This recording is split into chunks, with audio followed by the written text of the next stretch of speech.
I am Ray Poynter. This is 2023 and we're talking about CX and trends. So my agenda today, we're going to start with the economy, looking at seamless omnichannel, the metaverse. I'm going to highlight some societal pressures that everybody involved in CX really needs to focus on, and then I'm going to provide some recommendations. At that point, we'll throw the floor open to Q&A. So this is a phrase from James Carville back in 1992. He was the advisor to Bill Clinton. And for most people, most of the time, the money is the most important thing in their lives. It shapes their choices, their options. That is true now, just like it was true in 1992. So we need to focus on the money and the economy. And now in 2023, just like last year, the single biggest factor is inflation and all of its impacts. Inflation changes people's behavior. They will buy less of some things. They will change where they buy them from. They will do slightly different things. We need to make sure that we're building that into our CX programs. The NPS score.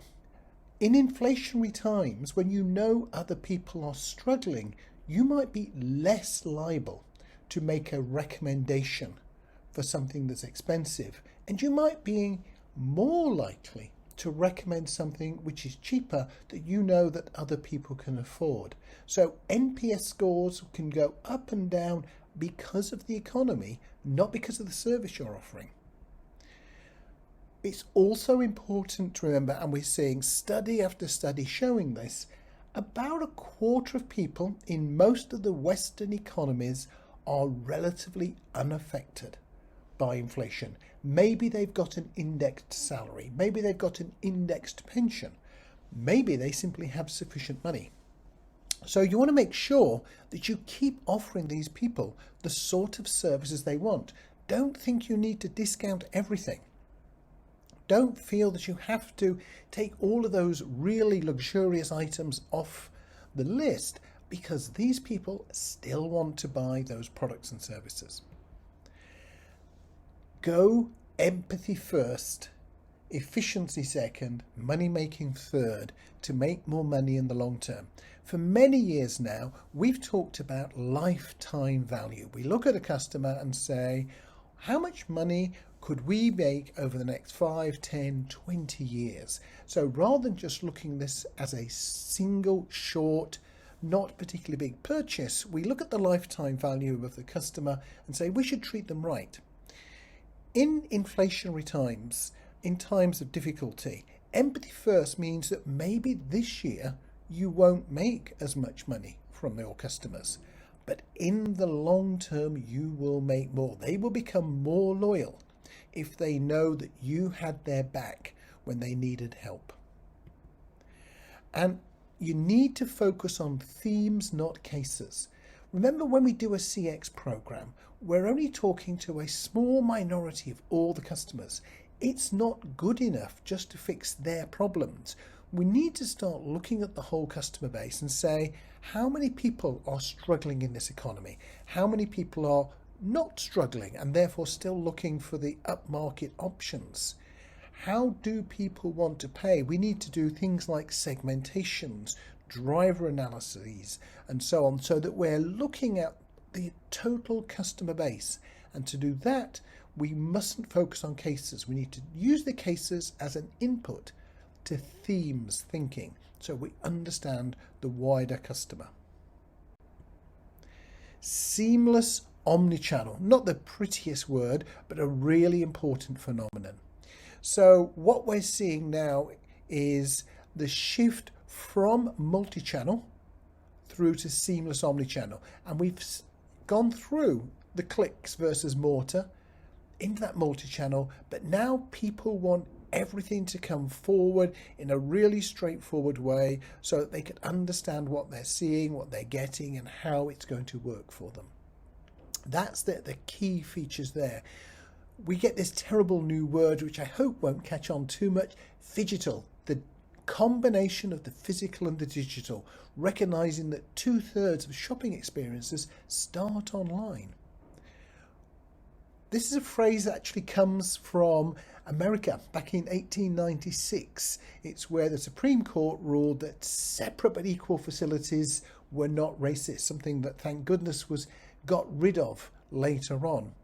You do not want to even try to say we're going to have different services online, in the metaverse, in the physical space, in postal delivery, in click and collect, but they're all going to be equally good. No, it's got to be a single concept of how you're working with your customers. It needs to be seamless right the way across.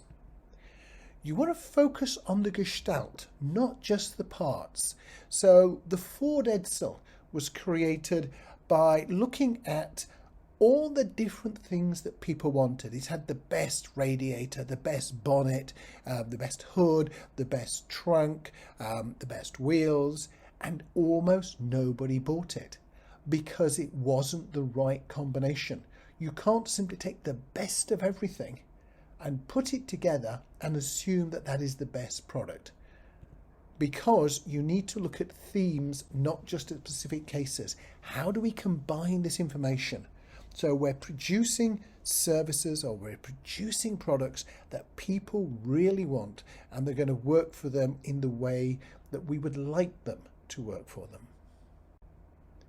Okay, we're going to be a bit more sort of out there now and talk about the Metaverse and Web3. Some people call it 3.0. I'm personally happy with just Web3 as the description. The Metaverse. Don't expect everybody to walk around in virtual reality headsets. We are going to continue to see some growth, a lot of growth in the sale of virtual reality headsets and the use of them, but it's going to remain a tiny niche in terms of the population, and a tiny niche in terms of how many hours a day are you wearing those headsets.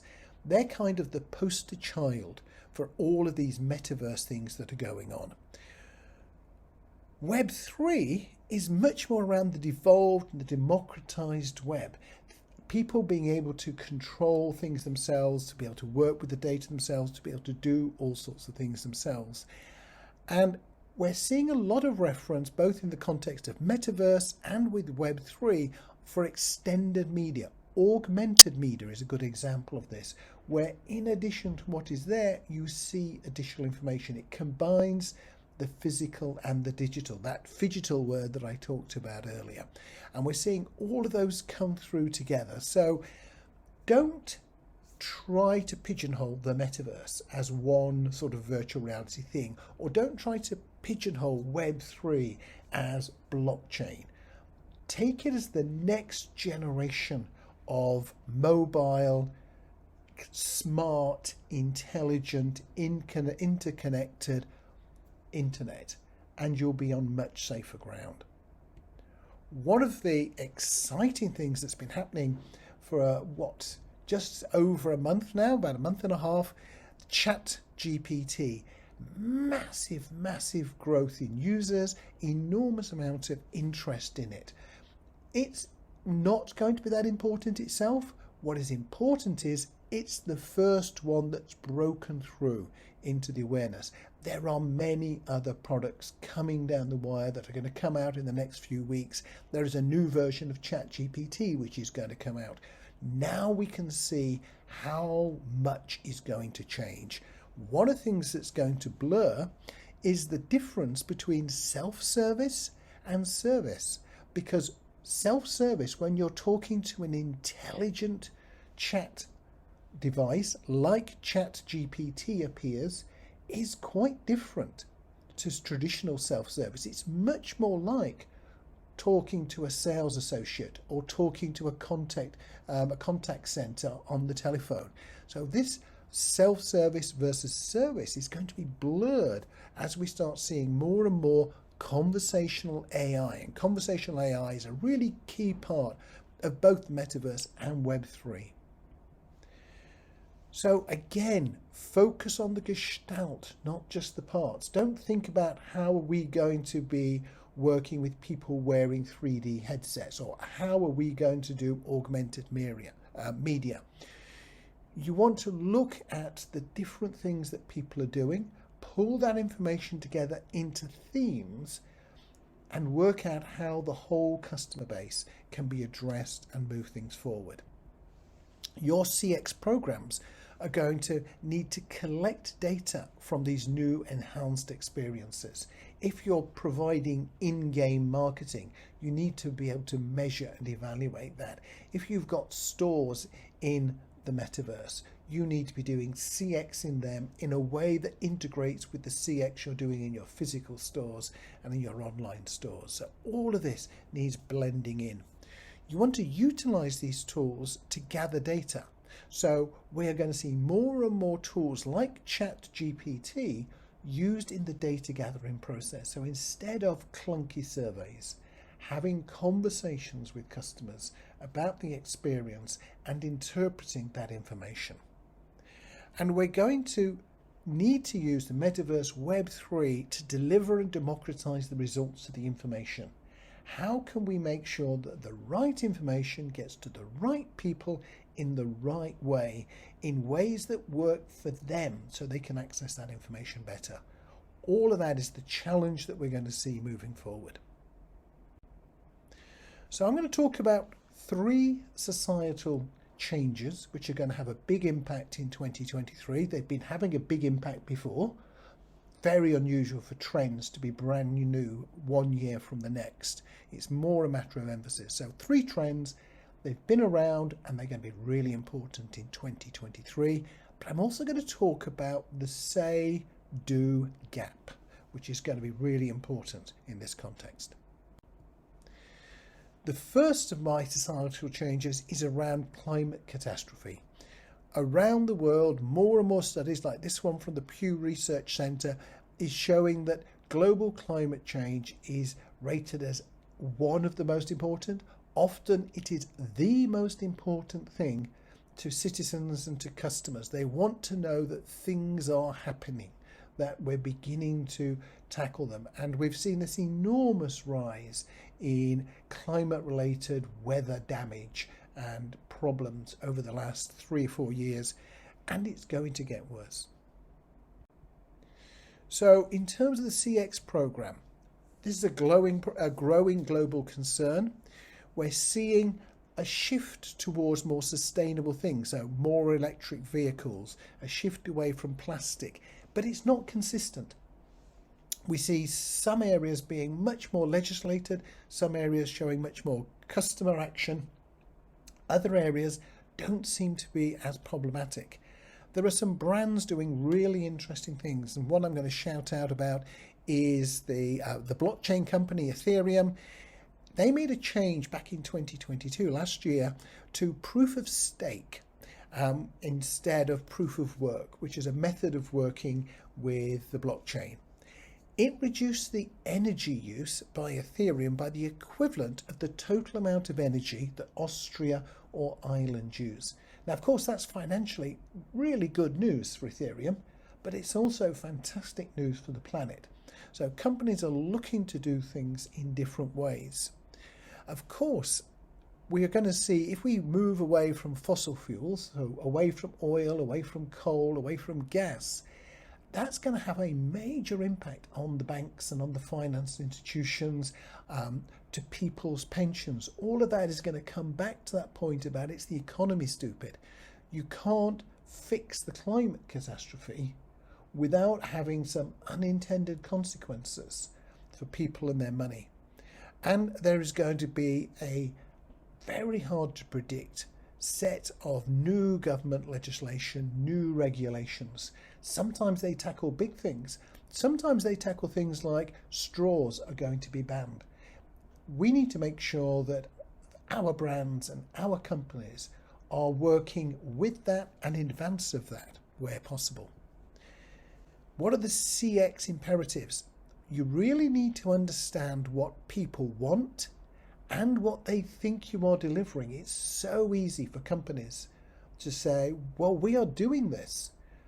Maybe your customers don't know you're doing this. Or, even worse, Your company, your customers know you're doing this, they just don't believe it's enough. They don't believe it's what they want you to do.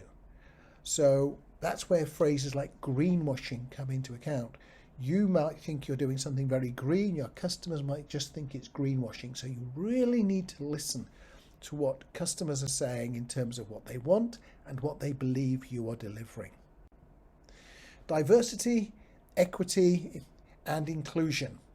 So this is so variable country to country. You cannot take the American model of DEI and apply it to France.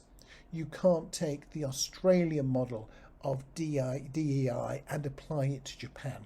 You've really got to localize.